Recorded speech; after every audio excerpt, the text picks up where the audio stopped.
Hello everyone, उम्मीद करता हूँ आप सब लोग बहुत अच्छे होंगे।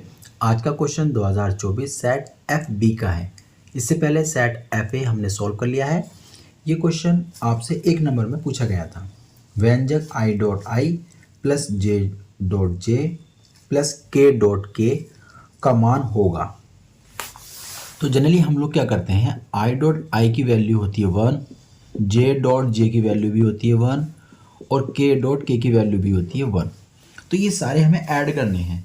जब हम इनको ऐड करेंगे तो हमारे पास रिजल्ट आ जाएगा 1 + 1 + 1, ये आ जाएगा 3, यानी कि ऑप्शन नंबर 4 बन जाएगा।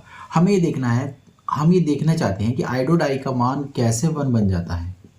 तो आई डॉट आई यानी कि ये हमारे एकांक सदिश कहलाते हैं। तो इसका फॉर्मूला जो होता है, हम लोगों ने एक फॉर्मूला पढ़ा था, दो वेक्टर अगर डॉट प्रोडक्ट में होते हैं तो रिजल्ट आता है ए का मॉड बी का मॉड और कॉस थीटा। कॉस थीटा मतलब इन दोनों के बीच में जो एंगल बनता है, जैसे वेक्टर एक ये है, एक वेक्टर ये है, ये थीटा एंगल हो गया। इन दोनों के बीच में जो एंगल बनता है थीटा, तो यहाँ पर भी ऐसे ही करना है।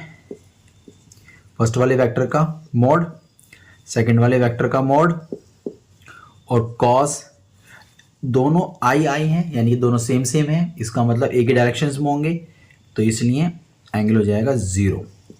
आई एकांक सदिश है, इसका मतलब इसका मापांक 1 आएगा, इसका मॉडुलस की वैल्यू 1 होगी, ये भी 1 रखेगा और cos 0 भी 1 होगा। इस तरीके से मल्टीप्लिकेशन में आई डॉट आई का मान 1 बन जाता है।